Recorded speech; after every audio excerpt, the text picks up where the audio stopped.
at Quay, I think we ask the most of ourselves every single day, and you can't forget that, especially in this climate right now, that parting with that amount of money, it's a big deal, and you're getting so many different guests. We get people that have saved for years to come here. We get people that come to restaurants like this, every couple of weeks.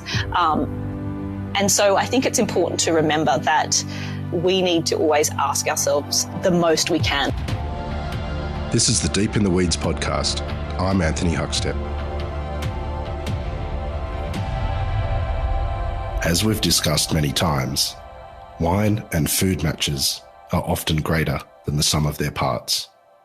And although most restaurants run short wine lists created by the owner at an affordable budget, there are some establishments who run large wine programs and have a team of sommeliers to deliver something special at the pointy end of dining. But what does it take to build a team and create one of the world's best wine programs? Shanteh Wale is the head sommelier of Quay Restaurant in Sydney. Shanteh, how are you? I'm really well. Thanks for having me on the show.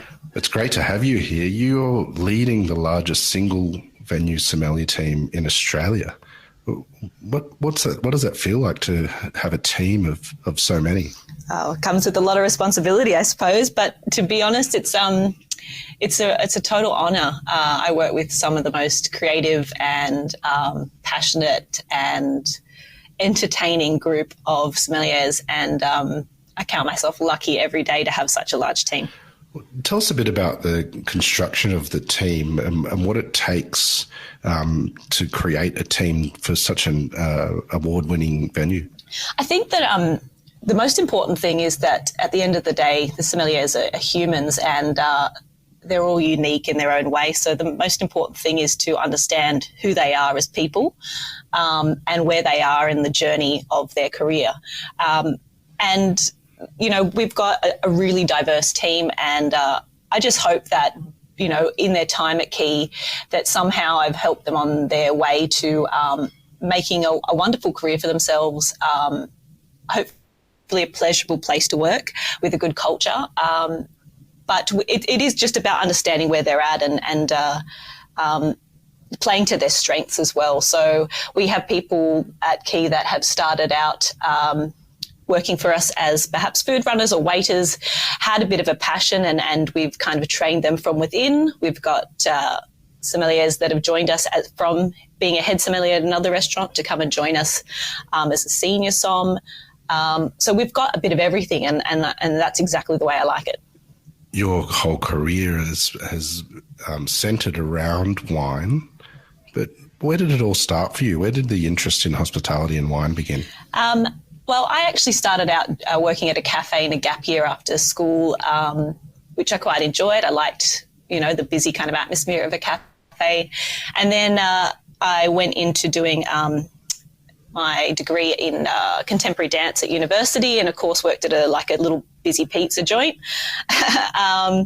And yeah, along the way I kind of picked up books, and I kind of really enjoyed reading about wine. And I kind of thought eventually, I'm kind of reading more about wine than I am about contemporary dance, which could be a bit concerning.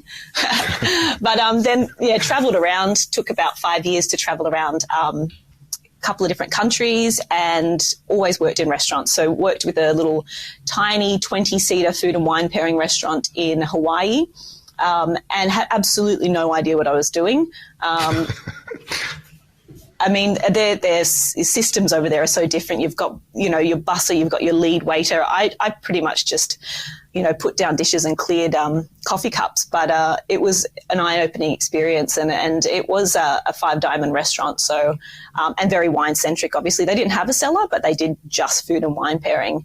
And and then I was dating a jazz musician at the time, and we used to go to these wonderful jazz clubs, and these group of people used to follow him around, and they were a Burgundy club.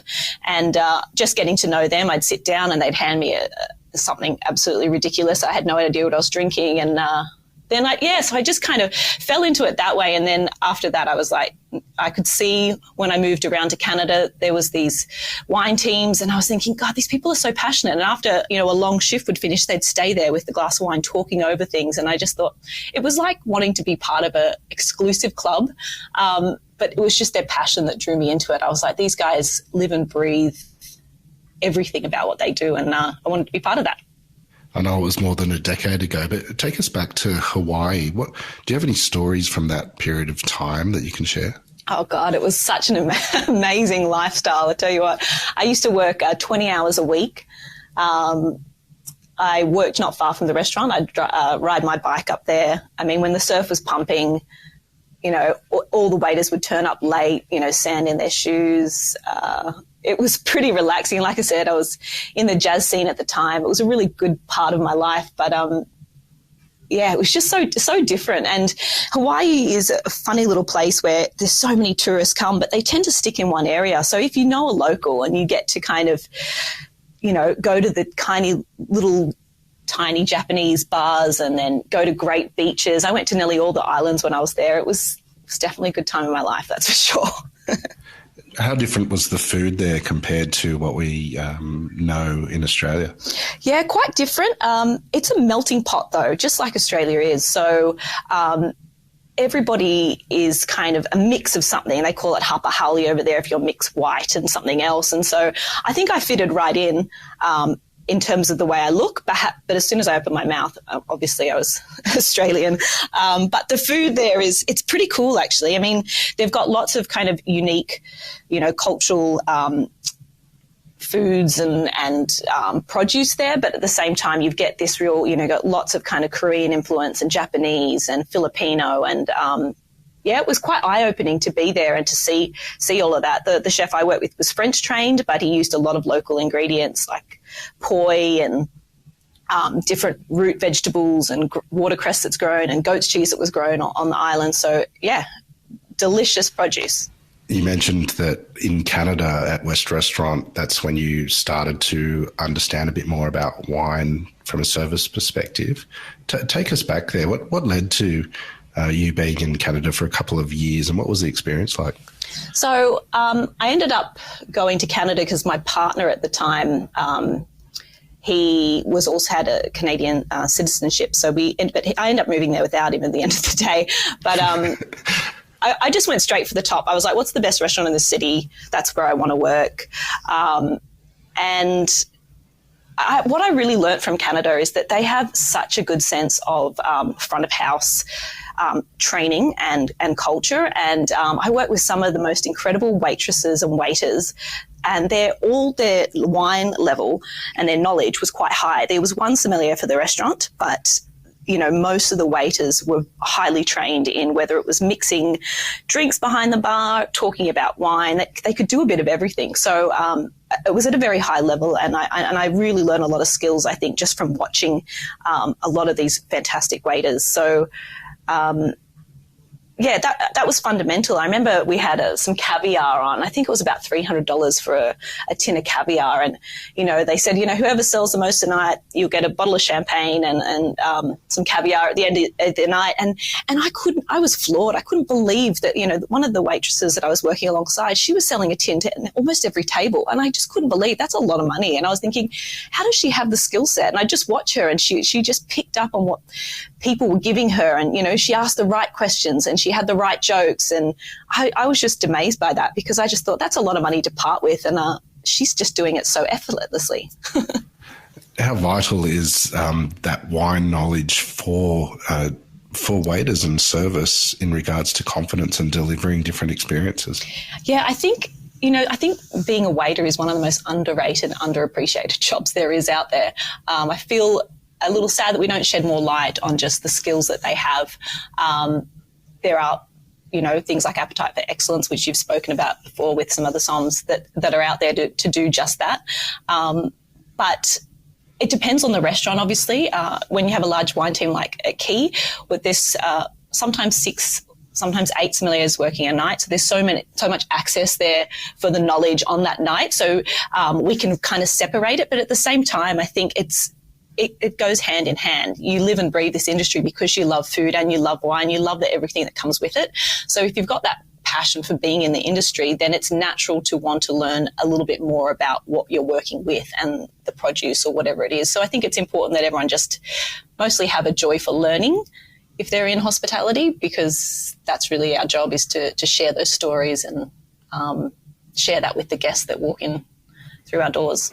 You aimed very high when you went to Canada to work in the best restaurant. And when you came back to Australia, you worked at a restaurant that's been in the top 50 in the world, one of the most awarded restaurants in Australia's history. Take us back to that time when you first went to Quay and what it felt like.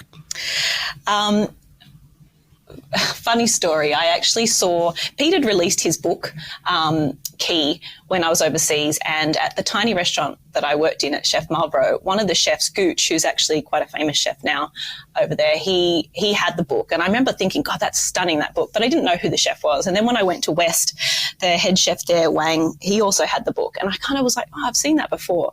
And when I looked into it, I was like, oh, it's in Sydney. Oh, I didn't know there was such good restaurants in Sydney, like from my hometown. And then I just got that call to home, as we do, back to our beaches and back to the warm environment of Australia. And I just was like, you know what, I really want to work with this chef. I'd heard wonderful things. So I didn't have an interview. I kind of fobbed my way in here by pretending I had an interview. And I thought, you know what, if I don't get a job here, maybe I'll go back overseas. But I really wanted to work for Pete. And luckily enough, the manager at the time gave me a shot. And I was shaking like a leaf the entire time. I was thinking, I don't know what I've got myself into here. But luckily I rode out the storm. And and then 10 years later, I'm still here. Tell us a bit about Quay. It's such an iconic site, an incredible restaurant. What's it like actually working in such an influential landmark establishment? I think that, the most important thing to know is that people have extremely high expectations when they come to dine here. And so at Quay, I think we ask the most of ourselves every single day. And you can't forget that, especially in this climate right now, that parting with that amount of money, it's a big deal. And you're getting so many different guests. We get people that have saved for years to come here. We get people that come to restaurants like this, every couple of weeks. And so I think it's important to remember that for some people, this is the biggest thing that they're going to do in, their month of dining. And for some people, it's not. But we need to always ask ourselves the most we can. And I think that comes with weighing up a lot of decisions, and always, I think we always ask ourselves, from the management team to everyone here, we always ask ourselves, what's the right thing to do in the situation? What's the right thing to do by the guest? What's the right thing to do by the restaurant, the owners, the manager on duty, the wine team, but also by your own ethics. And I think always weighing up every situation and kind of saying, what is the high road? What's the right thing to do is, it can be tumultuous at times, but I think that is how you manage expectations and you try to exceed them, I think. So it's pretty amazing. I mean, Pete is one of the nicest humans I've ever met. He's been so supportive of me in my career here. He's a delight to work with. He runs a wonderful kitchen culture. And the same goes for the women that I've been surrounded with at Quay, most of which for the 10 years I've been here, it's been all females in upper levels of management, which is not the way that we necessarily designed it. It's just the way it's kind of happened. But the culture that's been created from the people that I see on a daily basis is why I've stayed here so long. So, yeah, pretty amazing place to work. And I wouldn't be here for that long if it wasn't. The wine program at Quay is extraordinary, but what's the process in creating your wine list? Do you discuss things with Peter Gilmore? How does it work? I've always said that wine lists are something that's handed down from one sommelier to the next. If you look at the caliber of somms that have come through Quay over the years, it's absolutely mind-boggling. So part of the approach to a wine list first is what you've inherited. And that might be some wines that you're like, oh my gosh, what were they thinking when they bought that? Or most of the time you've already been given the basis and the fundamentals from the person before you. And in my case, that was Amanda Yallop, who's been my mentor for all the time that I've been here. And then it's adding in what's happening. And like you've heard a lot of some say before, but it's very true. It's about what is right for the venue and what's right for the food that you're presenting. But then it's also about a representation of the country you live in, and then also representing the international stage as well. And you want to have a little nod to where some of the original varieties came from, what are the benchmarks, but then all those to the new producers. So it's about trying to find balance and try to represent the world of wine in as many pages as you can. This episode is proudly supported by Montague Plums, handpicked for you. So the eating experience of our plums is sweet. That's a primary driver. It's got to be sweet, but it's also got to have enough acid, because the mix of acid and sugar is what gives fruit its flavour. And in a plum, it tends to be slightly higher acidity. And then a really nice, full, not dry, but juicy explosion of juice into your mouth as you bite into it. That's nirvana for us in terms of a plum. For more information, go to montague.com.au. The art of the sommelier is one that was put under a little pressure in the last year and a half, with restaurants closing and all sorts of things, all sorts of unknowns, with such a big team and such a big restaurant. What sort of impact has that had on you? Yeah, I mean, crazy time. Obviously, we shut down for 3 months, and that was a time of reflecting, I think. We ended up prepping a lot of things with Pete. I ended up sitting down on the floor, having a glass of champagne with him, just kind of thinking, what is this world coming to? But coming back, everybody looked at their business models again. We kind of threw out the rule book and went, okay, what have we got to work with? In the approach of coming back, I think what I'm very proud of is that nearly all of the wine team, or in fact all the wine team, were some of the first to come back. At Quay, we have an approach a bit like my own history of starting out as a runner and working into a section waiter job, doing the host desk, doing phones, being head expediter, moving into a wine team, wine role, and now as head sommelier. Is we train all of our somms to start out doing all of those jobs. So they start out running, then they work their way into a section. So they're really invaluable because they're so multi-skilled, and I think that that's really important because we are looking at running off smaller teams now. But being multi-skilled makes you a better sommelier anyway. But yeah, so we kind of had an approach to come back and just look at what we could do.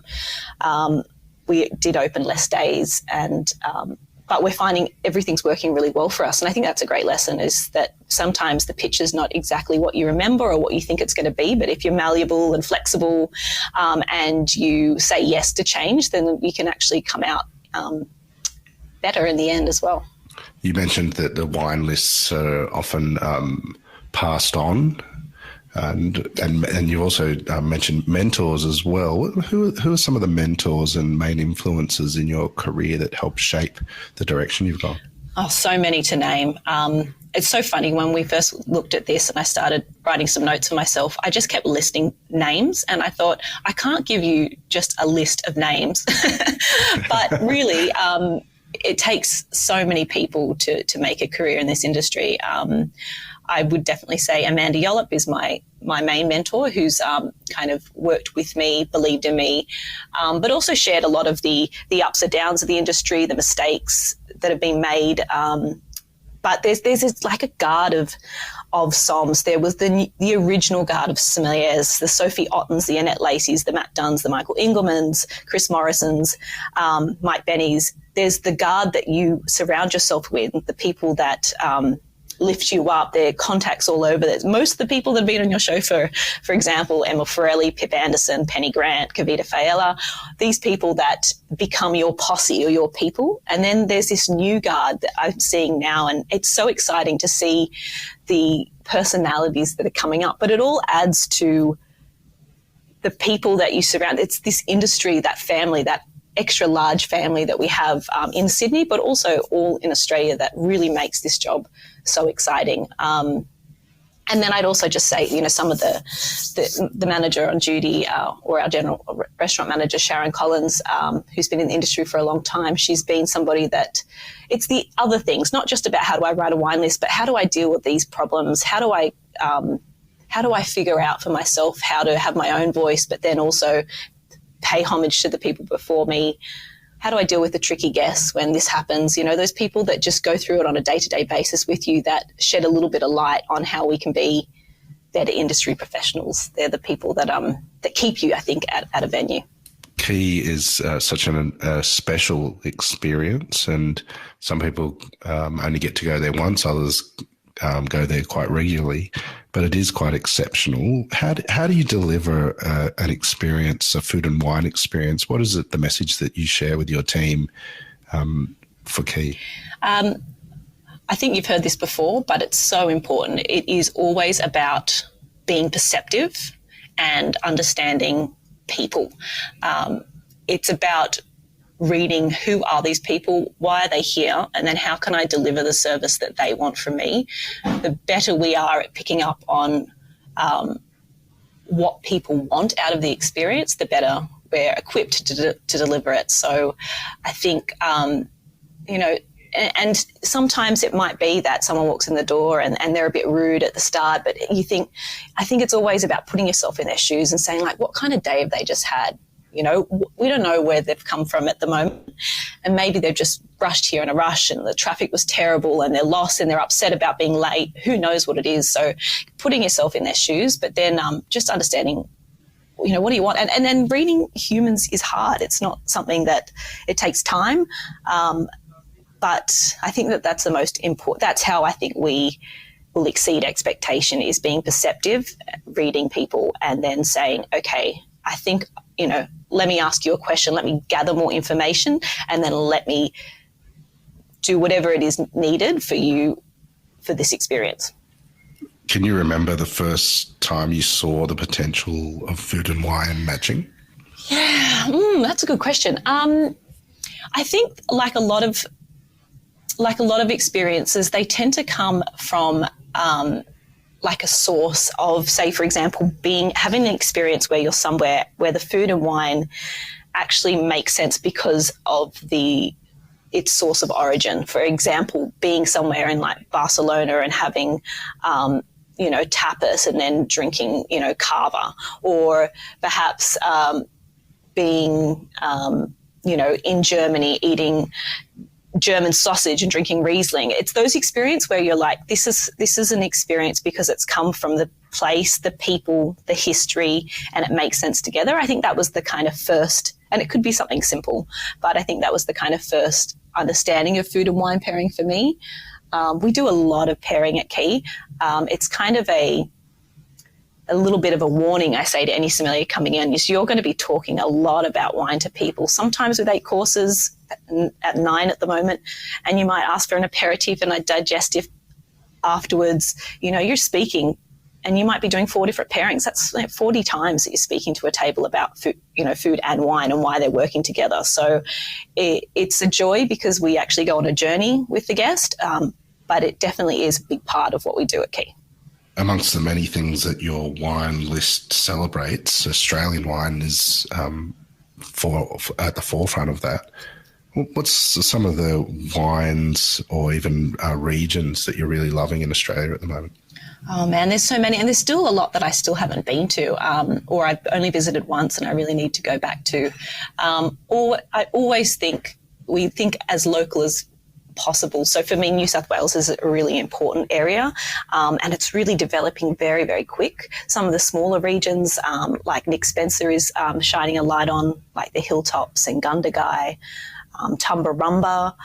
But, there's places that have a special meaning in my heart, like the Hunter Valley, because it's the birthplace of Australian wine, but also because I've been so integrated with winemakers from there. Margaret River is heaven to me. I mean, I absolutely love that region. I love beach culture and surf, and I love Chardonnay. So that is a place that any opportunity I can be there, I will.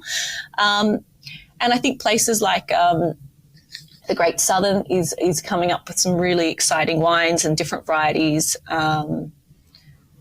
Granite Belt I've never been to, and I'd love to get up there and kind of see what they're doing. And so, I think we're so spoiled for choice. I mean, you've got 21 regions in Victoria. It's just, it's pretty exciting. We can't travel internationally at the moment, but if you could travel abroad, what sort of wine regions would you want to go and visit? Oh, that's a leading question. I would like to see some of the perhaps older producing countries, places like I'd like to see like Georgia and Lebanon. I think areas that perhaps a little that I don't have as big expectations for, because they're always the ones that are really surprising. Greece has a special place in my heart for a trip that I did there, because I didn't know what to expect, and I was so pleasantly surprised by these varieties that I could barely pronounce, and just the level of winemaking. So I think places that I have more mystique about and I know less about intrigue me even more.